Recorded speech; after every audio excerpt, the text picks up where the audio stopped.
നമസ്കാരം.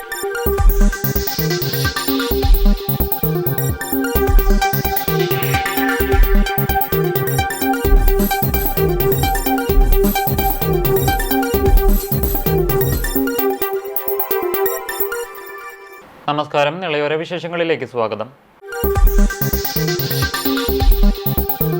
കർഷകരുടെ ആശങ്കയകറ്റി പാലക്കാട് ജില്ലയിൽ നെല്ല് സംഭരണത്തിന് തുടക്കമായി. ജില്ലാതല ഉദ്ഘാടനം തൃത്താല മണ്ഡലത്തിൽ കപ്പൂർ ഗ്രാമപഞ്ചായത്തിലെ പള്ളങ്ങാട്ടുചിറയിൽ തദ്ദേശ സ്വയംഭരണ വകുപ്പ് മന്ത്രി എം.ബി. രാജേഷ് നിർവഹിച്ചു. രാവിലെ തന്നെ ജില്ലാ കളക്ടർ നെല്ല് സംഭരിച്ച് ലോറികളിൽ കയറ്റുന്നതിന്റെ ഫോട്ടോ എനിക്ക് അയച്ചു തന്നിരുന്നു.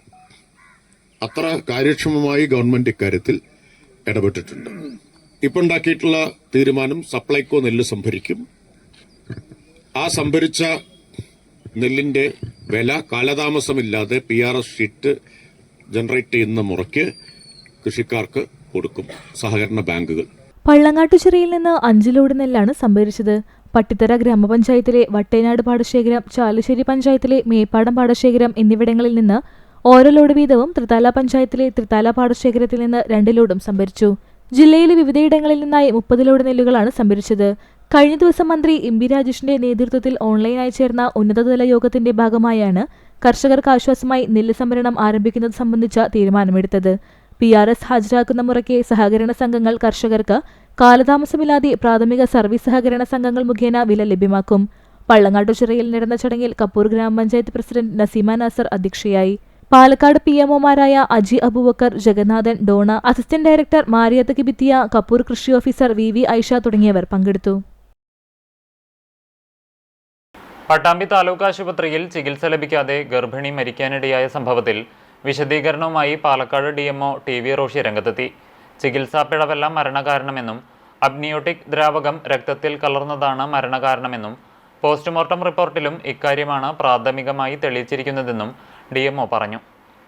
നമ്മൾ ഇതിൽ ഇത്രയും സഡനായിട്ടുള്ളൊരു ഡെത്ത് വരുന്നുണ്ടെന്ന് വെച്ച് കഴിഞ്ഞാൽ ഈ അമ്നോട്ടിക് ഫ്ലൂയിഡ് ബ്ലഡിലൂടെ പോയിട്ട് ശ്വാസകോശത്തിലെ രക്തക്കുഴലുകൾ അടഞ്ഞ് ഉണ്ടാകുന്ന ഒരു മാസീവായിട്ടുള്ള ഒരു എംബോളിസം ഉണ്ടായി കഴിഞ്ഞ് കഴിഞ്ഞാൽ ഉണ്ടാകുന്ന ഒരു ഡെത്ത്. അല്ലാതെ വേറൊരു പ്രോപ്പർ റീസൺ നമുക്കതിന് പോയിന്റ് ഔട്ട് ചെയ്യാനായിട്ട് കാണുന്നില്ല. ഈ പോസ്റ്റ്മോർട്ടം റിപ്പോർട്ട് ഫൈനലി വന്നു കഴിഞ്ഞാൽ തന്നെ കാണുകയുള്ളൂ. അമ്നോട്ടിക് ഫ്ലൂയിഡിൽ അതിൻ്റെ ഒരു എന്താ പറയുക, എത്ര ഏരിയ ബാധിക്കുന്നുള്ളത് നമുക്ക് അനുസരിച്ചിരിക്കും, എത്ര വലിയ രക്തക്കുഴലാണ്. പക്ഷേ ഒരു മാസീവ് എംബോളിസം വന്നു കഴിഞ്ഞാൽ നമുക്ക് ഇമ്മീഡിയറ്റ് ആയിട്ട് ഒന്നും ചെയ്യാൻ പറ്റുന്നൊരവസ്ഥയായിരിക്കില്ല, റിക്കവർ ചെയ്യാൻ പറ്റുന്നൊരവസ്ഥയിലായിരിക്കില്ല. ഫാൾസ് ലേബർ പെയിൻ എന്ന് പറഞ്ഞു കഴിഞ്ഞാൽ ആക്ച്വൽ ലേബർ പെയിൻസ് എന്ന് പറഞ്ഞാൽ പീരിയോഡിക്കായിട്ട് പ്രോഗ്രസീവായിട്ട് വരുമായിരിക്കും. അപ്പോൾ നമുക്ക് ഉണ്ടാകുന്ന ചെറിയ ചെറിയ വേദനകളായിരിക്കും അവർക്ക് ഉണ്ടായിരുന്നത്. അതൊരു ഡോക്ടേഴ്സിന് അതൊരു എന്താ പറയുക, പ്രസവത്തിലേക്ക് നീങ്ങുന്ന ഒരു പെയിനായിട്ട് തോന്നിയിട്ടില്ല, പ്രോഗ്രസീവ് വരുന്ന പെയിനായിട്ട് തോന്നിയിട്ടില്ല. പോസ്റ്റ്മോർട്ടം വന്നു കഴിഞ്ഞിട്ട് പറയാം. പക്ഷേ ഒരു പ്രാഥമിക ഇതിൽ വ്യക്തമായിട്ട് ചൂണ്ടിക്കാണിക്കാൻ പറ്റുന്നൊന്നും കാരണങ്ങൾ അതിൽ കാണുന്നില്ല.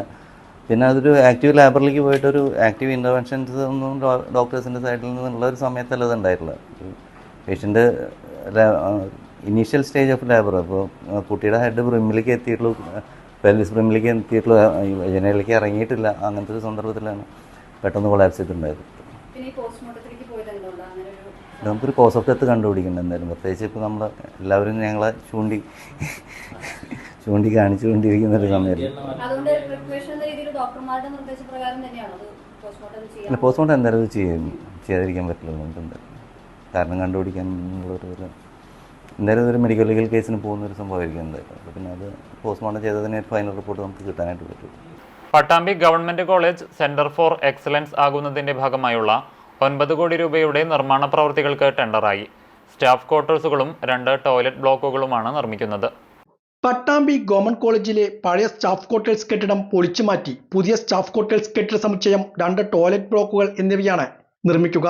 ഇതിനായി സർക്കാർ 9 കോടി രൂപയാണ് അനുവദിച്ചിരിക്കുന്നത്. പ്രവൃത്തികളുടെ ടെൻഡർ നടപടികൾ പൂർത്തിയായി. ഊരാളുങ്കൽ ലേബർ കോൺട്രാക്ട് സൊസൈറ്റിയൊക്കെയാണ് നിർമ്മാണ ചുമതല. 4 ബ്ലോക്കുകളിലായി 24 ക്വാർട്ടേഴ്സുകളാണ് പുതുതായി നിർമ്മിക്കുക. കോളേജിനോട് ചേർന്നുള്ള സ്ഥലത്തെ പഴയ ക്വാർട്ടേഴ്സുകൾ പൊളിച്ചുമാറ്റിയാണ് പുതിയ കെട്ടിടം നിർമ്മിക്കുന്നത്. കോളേജിനകത്താണ് ആൺകുട്ടികൾക്കും പെൺകുട്ടികൾക്കുമായുള്ള ടോയ്ലറ്റ് ബ്ലോക്കുകൾ നിർമ്മിക്കുക. നിർമ്മാണ പ്രവൃത്തികൾ ആരംഭിക്കുന്നതിന്റെ ഭാഗമായി മുഹമ്മദ് മൂസിൻ MLA സ്ഥലത്തെത്തി സ്ഥിതിഗതികൾ വിലയിരുത്തി. ഇതിനു പുറമെ കോളേജിൽ വിദ്യാർത്ഥികൾക്കായുള്ള ക്വാർട്ടേഴ്സിനും സർക്കാരിലേക്ക് പദ്ധതി സമർപ്പിച്ചിട്ടുണ്ട്. ഇതിനായി 43 കോടിയോളം രൂപ ചെലവ് വരും. ഇതിനും അനുമതി ഉടൻ ലഭിക്കുമെന്ന പ്രതീക്ഷയാണ് ഉള്ളതെന്നും മുഹമ്മദ് മൂസിൻ MLA പറഞ്ഞു. പ്രിൻസിപ്പൽ MR രശ്മി, മറ്റു അധ്യാപകർ ഉൾപ്പെടെയുള്ളവരും MLAക്കൊപ്പം ഉണ്ടായിരുന്നു. വരവൂർ നടുവട്ടം അറവു മാലിന്യ പ്ലാന്റിന്റെ ട്രയൽ റൺ UDF പ്രവർത്തകർ തടഞ്ഞു. മാലിന്യ വാഹനങ്ങൾക്ക് പ്ലാന്റിനകത്തേക്ക് പ്രവേശിക്കാൻ കഴിയാത്തതിനെ തുടർന്ന് പോലീസും പ്രതിഷേധ സമരക്കാരും തമ്മിലുണ്ടായ വാക്കേറ്റം സംഘർഷാവസ്ഥയ്ക്കിടയാക്കി. പ്രതിഷേധം ശക്തമായതിനെ തുടർന്ന് മാലിന്യ വാഹനങ്ങൾ പ്ലാന്റിനകത്ത് പ്രവേശിക്കാതെ മടങ്ങിപ്പോയി. Vadakkanchery block member PI Shanavas പ്രതിഷേധ സമരം ഉദ്ഘാടനം ചെയ്തു. അരയാലുക്കൽ മുസ്തഫ അധ്യക്ഷനായി. KS Muhammad, TM Ayyub, M Veerachandran, KM Hameed, Ravi Thichur, Mithun, TM Nasser, Shamnas Thichur, TM Beevathukutty, Sereena Shameer എന്നിവർ സംസാരിച്ചു. എല്ലാ അധികാര ശ്രേണികളും എല്ലാ അധികാര സംവിധാനങ്ങളും നിങ്ങളുടെ കയ്യിലുണ്ട്. എന്നിട്ട് ഈ ആളുകളെ കാണിക്കാൻ വേണ്ടി, ആളുകളെ ബോധിപ്പിക്കാൻ വേണ്ടി 4 കൊടി പിടിച്ചു വന്നാൽ ഈ ആളുകളൊക്കെ പൊട്ടന്മാരാണോ? ഇവിടെ ബഹുമാനപ്പെട്ട MLA ഇല്ലേ, അദ്ദേഹം ഈ പ്രദേശത്തെ വോട്ട് വഴി ജയിച്ചു പോയാളാ. ഇത്ര തീവ്രമായിട്ടുള്ള സമരം നടക്കുമ്പോ, 3.5 വർഷമായിട്ട് ഇത്ര തീവ്രമായിട്ടുള്ള സമരം നടക്കുമ്പോ അദ്ദേഹം എവിടെയാണ്? ഇവിടെ നിന്ന് വിളിച്ചാൽ വിളി കേൾക്കുന്ന ദൂരത്താണ് അദ്ദേഹം. ഇങ്ങോട്ട് തിരിഞ്ഞു നോക്കിയോ? ഇവിടുത്തെ പാർലമെന്റ് പ്രതിനിധി എവിടെയാണ്? ഇത്തരത്തിൽ ആയിരങ്ങൾ ഈ സമരത്തിൽ പങ്കെടുത്തുകൊണ്ടിരിക്കുമ്പോൾ കഴിഞ്ഞ കാലഘട്ടങ്ങളിൽ എത്രയോ പാവപ്പെട്ടവർ അറസ്റ്റ് വരിച്ചു, സ്ത്രീകൾ അറസ്റ്റ് വരിച്ചു. എന്നിട്ടും ഈ മാലിന്യ പ്ലാന്റുമായിട്ട് അവർ മുന്നോട്ട് പോയിക്കൊണ്ടിരിക്കുകയാണ്. പട്ടാമ്പി താലൂക്ക് ഗവൺമെന്റ് ആശുപത്രിയിലേക്ക് UDFന്റെ നേതൃത്വത്തിൽ പ്രതിഷേധ മാർച്ച് നടത്തി. തൃത്താല സ്വദേശിനിയായ ഗർഭിണിയുടെ മരണത്തിന് ഇടയാക്കിയവർക്കെതിരെ നടപടി വേണമെന്നാവശ്യപ്പെട്ടായിരുന്നു പ്രതിഷേധം. തൃത്താല സ്വദേശിനിയും ഗർഭിണിയുമായ യുവതിയുടെ മരണവുമായി ബന്ധപ്പെട്ട് പട്ടാമ്പി താലൂക്ക് ആശുപത്രിക്ക് വീഴ്ച സംഭവിച്ചു എന്നാരോപിച്ചാണ് UDFന്റെ നേതൃത്വത്തിൽ പ്രതിഷേധവുമായി താലൂക്ക് ആശുപത്രിയിലേക്ക് എത്തിയത്.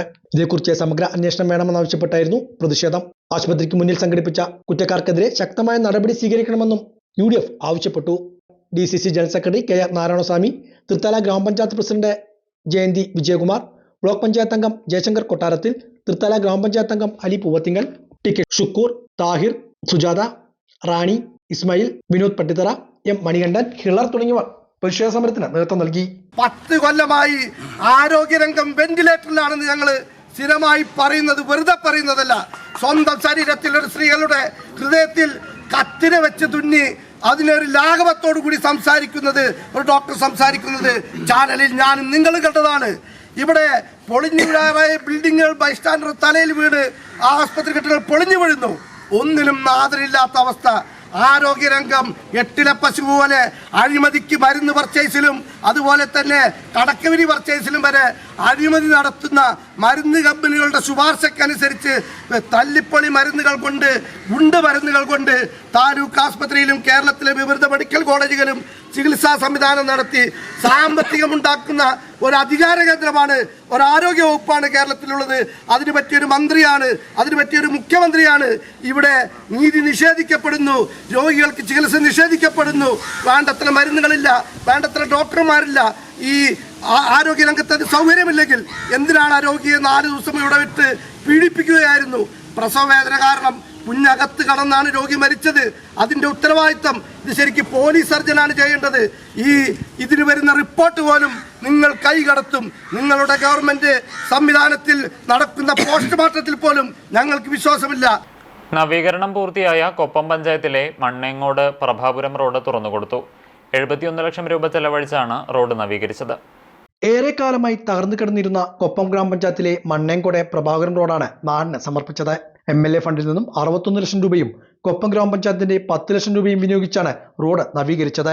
നവീകരണം പൂർത്തിയായ റോഡിന്റെ ഔപചാരികമായ ഉദ്ഘാടനം മുഹമ്മദ് മോസിൻ MLA നിർവഹിച്ചു. ഗതാഗത സൗകര്യം മെച്ചപ്പെടുത്തി പ്രദേശവാസികളുടെ യാത്ര കൂടുതൽ സുരക്ഷിതവും സൗകര്യപ്രദവുമായി തീർക്കുന്ന ഈ പദ്ധതി നാടിന്റെ വികസന യാത്രയിലെ മറ്റൊരു നിർണായക ചുവടുവയ്പ്പാണെന്ന് ഉദ്ഘാടന പ്രസംഗത്തിൽ മുഹമ്മദ് മോസിൻ MLA പറഞ്ഞു. ഗ്രാമീണ റോഡുകൾ, പട്ടാമ്പി മണ്ഡലത്തിലെ എല്ലാ PWD റോഡുകളും നവീകരിക്കാൻ നമ്മൾ ഫണ്ട് ലഭ്യമാക്കിയിട്ടുണ്ട്. ആ ടാർഗറ്റ് ഏതാണ്ട് പൂർത്തീകരിച്ചു കഴിഞ്ഞാൽ രണ്ടാമത്തെ ഘട്ടം എന്ന് പറയുന്നത് ബൈപ്പാസിന്റെ സ്വഭാവമുള്ള റോഡുകൾ BMBC നിലവാരത്തിൽ ഉയർത്തുക എന്നുള്ളതാണ്. അതിനു വേണ്ടിയിട്ടുള്ള ശ്രമങ്ങളാണ് നടത്തിയിരുന്നത്. 1-2 റോഡുകൾ ആ ഘട്ടത്തിൽ നമുക്ക് അനുമതി കിട്ടിയിരുന്നു. ഈ റോഡും അതിനുവേണ്ടി കാത്തിരുന്നതാണെങ്കിലും വലിയ തരത്തിലുള്ള പ്രശ്നം ഇവിടെ ഉള്ളതുകൊണ്ട് എത്രയും പെട്ടെന്ന് നിലവിലുള്ള സാഹചര്യം മെച്ചപ്പെടുത്തുക എന്നുള്ളതുകൊണ്ട് നമ്മൾ കാത്തിരുന്നു കഴിഞ്ഞാൽ നാട്ടുകാർ മൊത്തം എതിരാകുമെന്നല്ലാതെ പ്രശ്നമാവും. അപ്പൊ അതുകൊണ്ട് കാത്തിരിക്കാൻ ഇനി സമയമില്ല എന്നുള്ളതുകൊണ്ട് ആ റോഡിന് വേണ്ടി നമ്മൾ കാത്തിരുന്നില്ല. ഈ റോഡ് ഇങ്ങനെ ചെയ്യാൻ വേണ്ടി MLA ഫണ്ട് വെച്ചു. 61 ലക്ഷം രൂപയാണ് വെച്ചത്. 61 ലക്ഷം രൂപയിൽ GST 18% പോകും. പിന്നെ ഇത് വർക്കെടുത്ത ഏജൻസിയുടെ 7%, 8% ഏജൻസിയുടെ പൈസയും പോകും. ബാക്കി പൈസ റോഡിനും ആണ് കിട്ടുക. ഈ 2 പൈസയും GST അടക്കേണ്ടത് GST അടച്ചിട്ടുണ്ട്. അതെല്ലാം ഈ 61 ലക്ഷത്തിനകത്താണ് വരുന്നത്. അപ്പൊ ഈ റോഡ് നമുക്കറിയാം, ഈ ഭാഗത്ത് കുറച്ച് വീതി കൂട്ടിയിട്ടാണ് നമ്മൾ ചെയ്തിട്ടുള്ളത് 70 മീറ്റർ. കാരണം സ്ഥിരമായി തകരുന്ന ഭാഗമാണെന്നുകൊണ്ട് കനത്തിൽ തന്നെ കോൺക്രീറ്റ് വേണം എന്ന് നമ്മൾ ഉദ്ദേശിച്ചത്. ബാക്കി ഭാഗവും ഏറ്റവും കൂടുതൽ തകർന്ന ഭാഗങ്ങളൊക്കെ പിന്നീട് ഈ അടുത്ത വർഷവും അതിന്റെ അടുത്ത വർഷമൊന്നും അത് പറയേണ്ട ഒരു സാഹചര്യം വരാതിരിക്കാൻ വേണ്ടി നമ്മൾ ആ ഭാഗങ്ങളെല്ലാം തന്നെ കോൺക്രീറ്റ് ചെയ്തു. ചടങ്ങിൽ കൊപ്പം ഗ്രാമപഞ്ചായത്ത് president TV Vatsala, vice president Ajay Ghosh, ഗ്രാമപഞ്ചായത്ത് അംഗങ്ങൾ തുടങ്ങിയവരും പങ്കെടുത്ത് സംസാരിച്ചു. കൂറ്റനാട് കോതച്ചിറ അയ്യപ്പൻകാവ് താലപ്പൊലി ആഘോഷിച്ചു. രാവിലെ പ്രത്യേക പൂജകൾക്കു ശേഷം വേങ്ങാട്ടൂർ മനയിലേക്ക് ആനപ്പുറത്ത് ഭഗവതിയെ എഴുന്നള്ളിച്ചു. ഉച്ചയ്ക്ക് വേങ്ങാട്ടൂർ മനയിൽ നിന്ന് ഭഗവതിയുടെ തിടമ്പേറ്റി എഴുന്നള്ളത്തുണ്ടായി. വിവിധ പൂരാഘോഷ കമ്മിറ്റികളുടെ വരവുമുണ്ടായി. കരിങ്കാളി ബാൻഡ്, ശിങ്കാരി മേളം, കാവടിയാട്ടം, വിവിധ വേഷങ്ങൾ, പൂതൻ, തിറ, നാടൻ കലകൾ തുടങ്ങിയവയും വാദ്യമേളങ്ങളോടെ എത്തി. കിഴക്കോട്ട് അനിയന്മാരാർ ആലിൻ ചുവട് മേളത്തിന് നേതൃത്വം നൽകി. അക്കിക്കാവ് കാർത്തികേയൻ, പുതുപ്പള്ളി കേശവൻ, ചെർപ്പുളശ്ശേരി അനന്തപത്മനാഭൻ, ഊക്കൻസ് കുഞ്ചു, അങ്കലാംകുന്ന് ശരൺ അയ്യപ്പൻ, ആമ്പാടി ബാലനാരായണൻ തുടങ്ങിയ ആനകൾ വിവിധ കമ്മിറ്റികളിൽ തിടമ്പേറ്റി. രാത്രിയോടെ ക്ഷേത്രാങ്കണത്തിൽ കൂട്ടിയെഴുന്നള്ളിപ്പുമുണ്ടായി. ഇനി നവമാധ്യമ കാഴ്ച.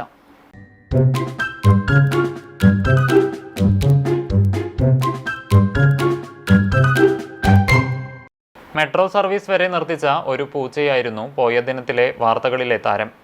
മെട്രോ പില്ലറിന് മുകളിൽ കുടുങ്ങിയ സുഭാഷ് എന്ന പൂച്ചയെ ഒടുവിൽ സുരക്ഷിതമായി രക്ഷപ്പെടുത്താനായി. ഇതാണ് റിയൽ കേരള സ്റ്റോറി എന്നാണ് സമൂഹ മാധ്യമങ്ങളിൽ മലയാളികൾ പറയുന്നത്. കാണാം വിഷ്ണു ചിറക്കൽ പങ്കുവച്ച വീഡിയോ.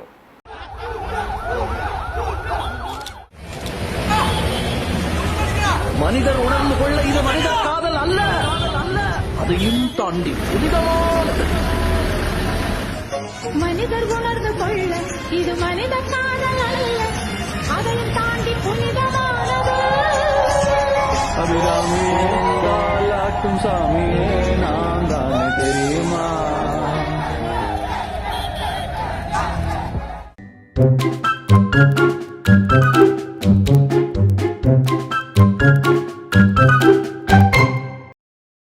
ഇതോടെ നിളയോര വിശേഷങ്ങൾ സമാപിക്കുന്നു. നമസ്കാരം.